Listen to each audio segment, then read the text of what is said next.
Good morning everyone. Myself Dr. Maya Agarwal, Assistant Professor SPC College Ajmer. Today we are discuss about topic method or techniques of achieving coordination. तो आज हम बच्चों देख रहे हैं समन्वय प्राप्ति की विधियाँ कि हम किस प्रकार प्रबंध के कार्यों में संसाधनों में समन्वय स्थापित कर सकते हैं। कि जैसा हम देख चुके हैं समन्वय प्रबंध का सार है। प्रबंधक अपने मानवीय तथा भौतिक संसाधनों के समन्वय के माध्यम से तालमेल बनाता है और अपने उद्देश्य को कुशलता से प्राप्त करने का प्रयास करता है। तो आज हम देख रहे हैं कि मेथड किस प्रकार एक प्रबंधक समन्वय संसाधन में बना पाता है। तो उसके लिए कुछ विधियाँ हमारे को बताई गई हैं, तो उसको हम 1 बाय 1 चलेंगे। सबसे पहले हम देखते हैं आदेश श्रृंखला द्वारा समन्वय means coordination by chain of command. तो अगर हम देखें तो एक संगठन में प्राय अधिकारी और अधीनस्थ मिलकर ऊपर से नीचे की ओर क्रम की श्रृंखला के रूप में कार्य करते हैं। अतः अधिकारी अपने अधीनस्थों को आदेश देकर संस्था के लक्ष्यों को तय करते हैं और उसके अनुसार एक अधिकारी अपने अधीनस्थों के कार्यों में समन्वय स्थापित कर सकता है कि उन्हें किस प्रकार कार्य करना है। सेकेंड अगर हम देखें तो वो है हमारे बिंदु नेतृत्व द्वारा समन्वय means coordination bye personal leadership. समन्वय जैसा कि मानवीय प्रक्रिया और एक व्यक्ति अपने नेतृत्व क्षमता के द्वारा अच्छा समन्वय कर सकता है। तो जो हमारा ग्रुप का लीडर जो प्रबंधक है जो अधीनस्थों को जो निर्देश आदेश देने वाला है उस अधिकारी की नेतृत्व क्षमता अच्छी होनी चाहिए। वो जितना अच्छा नेतृत्व करेगा उतना ही समन्वय अच्छा माना जाएगा। समन्वय एक नेता अपने कुशल गुणों के द्वारा अपनी नेतृत्व क्षमता के द्वारा भी समन्वय कर सकता है, क्योंकि नेता के करने का कतई मंत्र नहीं होना चाहिए। एक नेता जो स्वयं करवाना चाहता है उससे पहले वो स्वयं करना चाहिए। तो कहने का आशय नेतृत्व द्वारा समन्वय किया जा सकता है। अगला बिंदु अगर हम देखें तो वो है प्रभावशाली संदेशवान व्यवस्था मीन्स इफेक्टिव कम्युनिकेशन सिस्टम। तो बच्चों समन्वय के लिए अगर हम देखें कोऑर्डिनेशन जहाँ संस्थान कर्मचारी अधीनस्थों अधिक रूप में कार्य कर रहे हैं वहाँ पर यदि उनमें अच्छा कम्युनिकेशन होगा, जहाँ इन्फॉर्मल और फॉर्मल ऑर्गेनाइजेशन में रहते हुए संस्था के कर्मचारी प्रबंधक कार्य करते हैं तो उनके बीच इतना अच्छा कम्युनिकेशन होगा, डाउनवर्ड हो अपवर्ड हो हॉरिजॉन्टल जो भी कम्युनिकेशन का मोड हो उनका वो बेटर होना चाहिए।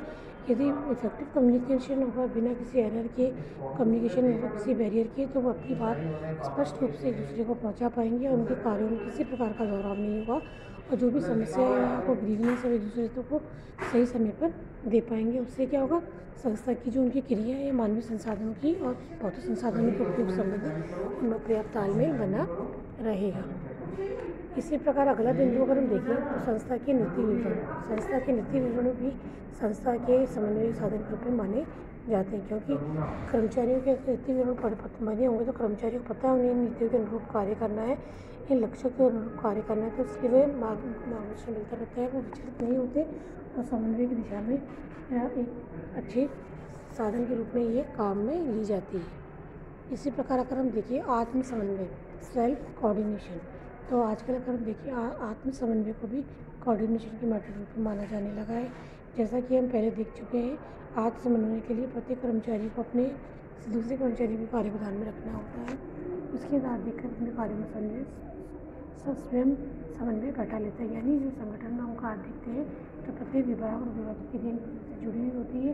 एक विभाग द्वारा अपने विभाग के अन्य विभाग की क्रिया को दृष्टिगत देखा जाता है और उसके अनुरूप नया आत्म समन्वय किया जाता है। इसी प्रकार अगर हम देखें अगला बिंदु हमारा सामूहिक निर्णय का आशय बच्चे सामूहिक निर्णय के अंदर जहाँ संगठन में कर्मचारी कार्य कर रहे हैं वह सामूहिक रूप से सभी मिलकर अगर निर्णय लेते हैं तो उसे हम सामूहिक निर्णय कहते हैं। सामूहिक निर्णय इस बात को ध्यान देख कर लिए जाते हैं कि संस्था की क्रियाएँ कहाँ तक पूर्ण हो गई हैं, उनमें कितना कार्य हो गया है और कितना कार्य करना शेष है और क्या समस्या हमारे सामने आ रही है। उन सभी समस्याओं को मिलकर संगठन साथी मिलकर हल करते हैं और उसके ऊपर एक सामान्य परिस्थिति में समूह परिस्थितियों को दृष्टिगत रखते हुए सामूहिक निर्णय लेते हैं, जिससे भी संस्था की जो क्रियाओं में समन्वय बना रहता है।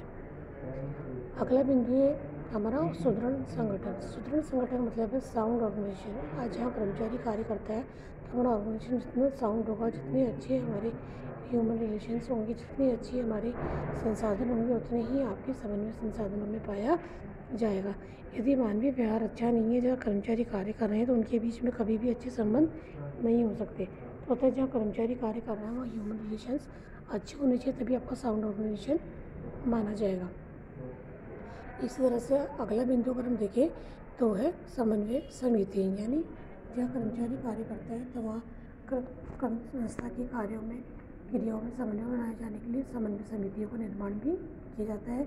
इससे एक विभाग दूसरे विभाग की क्रियाओं पर आवश्यक रूप से निरीक्षण में रहता है और ध्यान देता है कि कौन सा विभाग किस प्रकार कार्य कर रहा है और किस प्रकार एक दूसरे से जुड़े हुए। तो इस प्रकार बच्चों समन्वय जो है प्रबंधन का सार माना गया है, क्योंकि प्रबंधक जो होता है संस्था के भौतिक तथा मानवीय संसाधनों का व्यापक अच्छे से कुशलता से उपयोग करने के लिए उसे समन्वय करना होता है। यदि समन्वय का उपयोग वो नहीं करेगा, संसाधनों में तालमेल नहीं बनाएगा, तो अपने लक्ष्य को न्यूनतम लागत के साथ अधिकतम उत्पादन के वाले लक्ष्य को प्राप्त नहीं कर पाएगा। तो इसलिए ये जो हमने बिंदु देखे हैं, समन्वय स्थापित करने के साधन माने जाते हैं, टेक्निक माने जाते हैं, इनका प्रयोग करके ये प्रबंधक आदि श्रृंखला द्वारा समन्वय, नेतृत्व द्वारा समन्वय, कुशल संदेशवान व्यवस्था द्वारा समन्वय तथा आत्म समन्वय द्वारा आदि जो हमने बिंदुओं पर भी डिस्कस किया, इनके द्वारा संस्था में कार्यों की नीतियों में विभागों में समन्वय बनाने में सफल हो पाएगा। और किसी भी संस्था की क्रियाओं में जितना अच्छा समन्वय तालमेल होगा कर्मचारी और संसाधनों में, उतना ही संस्था अपने उद्देश्यों को प्राप्त करने की निकट मानी जाएगी। तो इस प्रकार कुशल वितरण व्यवस्था द्वारा भी समन्वय बनाया जा सकता है और एक कर्मचारी अपने संस्था के औपचारिक और अनौपचारिक संगठन में रहते हुए कार्य कर सकता है।